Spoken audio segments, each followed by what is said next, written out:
the white supremacists always influence non-white people to be supportive of the system of white supremacy. That's what they do. And so you just try to keep your mind as best you can. See, everything is in the mind eventually. So you have your intent intact, that what this system needs is to be replaced, not overhauled or modified. The system of white supremacy has to be completely replaced with what? A system of justice, where it's guaranteed that everybody ultimately is a constructive person, a person that does everything, including entertain themselves in a manner that produces a constructive result. The white supremacists, their interaction with non-white people all over the world is what? What I call the 3 T's, and it's in the word guide. Okay. And that is the tragic arrangement that they have with the non-white people of the planet. And what is this tragic arrangement? It's something slips in my mind right now. It's all right. It's all right. Take your time. But it's the 3 T's. And tacky, that's it. Tacky, trashy, terroristic. Wow. Tacky, trashy, terroristic. Now, when you look in day to day in an office or anywhere else, if you look at the way that black people and white people interact with each other, it's really tacky. It's not smooth. It's not normal. It's not natural. It doesn't have a smooth, even flow to it. It looks like everybody's kind of going through some type of act, like everybody's being deceitful. Everybody's, either going overboard, trying to be overly polite, or there's a little subliminal hostility going on there, and people walking around smiling and all like that. But I mean, everything kind of seems artificial. So that's what you call tackiness. It's just pure tackiness. And when they try to improve on the tackiness, like at Christmas parties and things like that, it gets what? It gets trashy. And they start expecting the black females to get up on the table and do the shake dance and all this type of thing. I've seen it myself, as far back as I can remember. It's Christmas time, and this is when everybody's supposed to get loose at the office and all like that. But see, black people are expected to be the entertainment committee. Mm-hmm. Always. And usually they go for the black females. You people know how to entertain. Get out here and entertain us. You are the minstrel show people. And we'll stand back and watch. And we'll participate on the periphery. But you are supposed to be the center stage people when it comes to entertaining the emperors of Rome, the emperors of the system of white supremacy, and their mistresses, et cetera, et cetera, et cetera. And that's the trashiness part. And then, if they try to improve on the trashiness, what happens? It goes to the terroristic part. And that same thing has permeated what we call black culture. Many non-white people waste too much time, energy, and money by promoting and or participating in frivolous parties and social gatherings. Most so-called social gatherings of non-white people are none other than excuses to show off or gossip and or engage in nitpicking or meticulous plotting. Such contacts usually serve to do little more than promote animosity, conflict, show-offism, dishonesty, gossip, and other forms of unnecessary and destructive activity. So he gives us 4 basic show-offisms by or among the victims of racism and non-white people. The first is showing off to each other the things that white people have allowed them to obtain. Showing off to each other the information that white people have allowed them to obtain. Showing off to each other the ability to belittle each other. And 4th is showing off to each other their ability to make sexual impressions on each other. How y'all doing? Welcome back. Happy Monday. This is On the Shoulders of Giants. I am Joseph Ward, and I am continuing my review of Neely Fuller's groundbreaking landmark book, The Compensatory Code, or the official title is The United Independent Compensatory Code System Concept, a compensatory counter-racist code, a textbook workbook for thought, speech, and or action for victims of racism or white supremacy. And today I am reviewing the area of entertainment, which is pages 119 to, what is this? 119 to 129. So it's a short section, but powerful. So 119 to 129. So let's get back into it because we're talking about entertainment, the way we entertain ourselves. And the overall concept of this is constructive entertainment. Are we engaging in constructive entertainment? You saw the video, you heard the clip, you see how we entertain ourselves. We find the lowest forms of the ways that we treat ourselves to entertain ourselves. These are the things that get the most views from us. The worst behavior gets the greatest response. Something is wrong with that. Think about it. Think about all the things that you consume, because reading this chapter, I'm like, dang, I got to change a lot of stuff. A lot of the things that we consume is not constructive at all. It's not helping us get to our goals. It's not helping us achieve our goals. It's not helping us fight the system of white supremacy. We are just feeling good. And what I like about this video is this video complements our breakdown from Friday, which is a two-part breakdown of Neely Fuller and Amos Wilson talking about the feel-good Black history and Black people's need to feel good. This is just a complementary to that because it's going into our need to feel good within the system of white supremacy. What we do to make ourselves feel good, even though overall we don't feel good because we're still victims of white supremacy. So let me continue. As long as racism, white supremacy exists, any deliberate gathering of more than two people, specifically one non-white male and one non-white female, should always be for the purpose of doing constructive labor and or exchanging constructive information. And we know that is not how we exist. So we have to be honest. I'm being honest with myself. Like I say, this is pulling back the curtains on all of us. These are the changes we need to make if we're serious about defeating the system of white supremacy. Are we being the greatest versions of ourselves? Like, are we truly being the greatest versions of ourselves? Because let's just be real. This book is holding the mirror up to our faces. All right. No one understands that the white supremacists have a substantial influence on the ways in which many non-white people are so-called entertained. Much of this so-called entertainment has often included poisonous drinks and or drugs, gossip, name calling, trivial and or dangerous conversation, and unnecessary hostility due to the artificial need to appear more intelligent, more important, and more prosperous than anyone else. And we know that's how we exist. Not all of us. Of course, this is not saying every single Black person in America exists like this, but we do know that too many of us exist like this. Social media is showing us this. You see the clips. Non-white people have been greatly poisoned by the white supremacists, so much to such an extent that when substantial numbers of non-white people gather for purposes of entertainment, the poisoned speech and action by the people present does not produce a single activity that can truthfully be elevated as constructive. And we have to think about all forms of entertainment and all forms of so-called business that we get into that are entertainment atmospheres.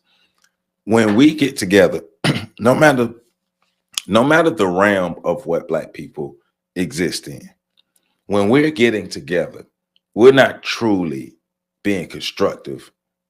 And when I mean constructive, I say constructive and coming up with plans, codes, concepts, and everything that we come up with to fight white supremacy, to free ourselves from white supremacy. We're not doing that.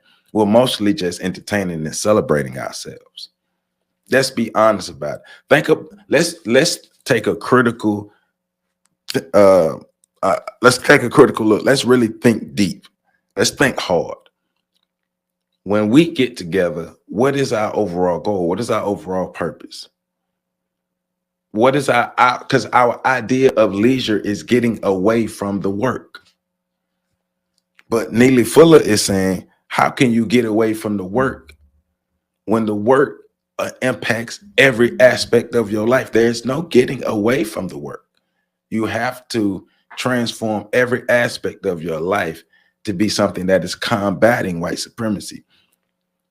Because later on, we're gonna as I read some more in the notes that I have, and later on in this section that he's talking about, he's giving his ideas and his thoughts on how we can entertain ourselves, how we can have fun. But the main thing is, it all has to lead us back to achieving our goal. Avoid making comparisons between yourself and other non-white people. Avoid measuring yourself by watching what other non-white people do. Do not seek excuses to nitpick or gossip, and particularly do not for any reason spend time, energy, or money trying to show off. See, that's going to dent a lot of our culture. And then some people are going to, especially like when we talk about the donning of the gold chains and all the jewelry and things. I've even used the argument before in the past that, hey, we can go back to Africa and find some of our ancestors who donned all the gold and the jewelry. Yeah, but they were absent of the system of white supremacy. A lot of things that we like to look at those things either pre-contact or before Europe underdeveloped Africa. Shout out to Walter Rodney, right? In the process of the underdevelopment, when the Africans, their culture and their ways of living wasn't greatly affected by white supremacy. But under the system of white supremacy, the act of showing off with no substance behind it, with no goals behind it, just showing off just to show off, just to say, hey, I'm better than you, is non-constructive. So think about every aspect of our lives. I'm in the South. It's car culture down here. I'm in North Florida, South Georgia. It's car culture down here. Car shows. We black people in Florida, we show off. Black people, period. We be showing up and showing off. So we got to check all of that, because that even pertains to me. Because there have been plenty of times I've been showing off. So we got to check all of that. So his explanation is many non-white people spend too much time comparing themselves to each other. They enjoy watching each other. They spend much time and energy gossiping about each other and showing great interest in nitpicking and trivial comings and goings of each other. Many of them spend better part of their existence seeking to promote jealousy, envy, and snobbery among themselves. However, if one understands anything about the people of the known universe, one should certainly understand that considering all things, there is nothing involving a non-white person to envy, nothing to be jealous about, and nothing to be snobbish about. There is nothing about such behavior that is constructive or complimentary. Such behavior only helps to maintain the status quo of injustice and incorrectness, particularly the injustice and incorrectness, the injustice and incorrectness expressed in the form of white supremacy. It is important to remember, however, that no people in the known universe are the quality of people that any people should be. Therefore, there is absolutely nothing about any people that should provoke jealousy, envy, snobbery, gossip, or praise. So at the core of it, none of us is better than the other. At the baseline, we only see somebody as better than us because we give value to that. That's how we perceive that. We've been led to perceive stuff like that. So we create hierarchies based on the perception and the societal norms. He's saying, check that. Reverse that. You don't have to operate like that. If we operate and behave under the compensatory code that we create for ourselves, this code of conduct that we create for ourselves, if we operate in a codified manner, we can be able to reverse a lot of the ills and a lot of the programming that has led us to behave the way we behave, because our behavior in every area of human activity is destructive. That's why we're at the bottom performing wise when it comes to America. We're not competing at all. We're not competing at all because we're at the bottom. We should be competing. Every other group is outperforming us with the exception of the Native Americans. Every other group of people is outperforming us, and that is not great. The Asians are coming for us. They just don't have the numbers. They just haven't outnumbered us, but they are coming for us. They are outperforming us. They are the highest earning group of people in America. We got to get our stuff together. Every activity should be constructive. When talking about entertainment, ask and answer the following questions. Does the entertainment directly or indirectly cause people to think about replacing white supremacy? No. And racism with justice, balance between people? If the answer is no, it is incorrect to speak or act to support or promote that particular form of entertainment. So reading that just everything that I do has to change. I have to change a lot of the things that I do. Right? They have to be constructive. I have to, if I can't make them constructive, I can't do it. I have to make it constructive. During the existence of white supremacy, always expect most so-called entertainment for non-white people to be basically pitiful, primitive, stupid, and or silly. Expect much of this entertainment to glorify the killing and maiming of non-white males or the trashing and general mistreatment of non-white females. And we saw that in the clip. We saw all of that in the opening clip. As Neely Fuller was talking, we saw the visuals of how we are behaving. We're seeing black men as savage animals, and we're seeing black women as sex objects, as tools for sex and sexual activity.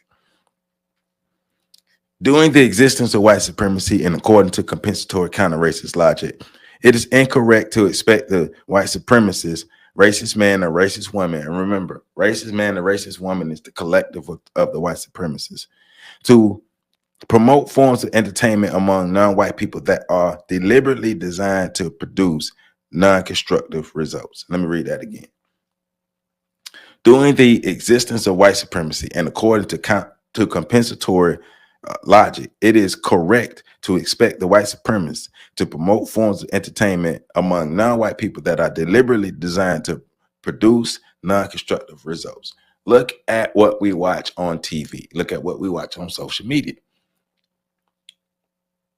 Most of the things that we consume as entertainment is non-constructive, it's destructive, it's ratchet.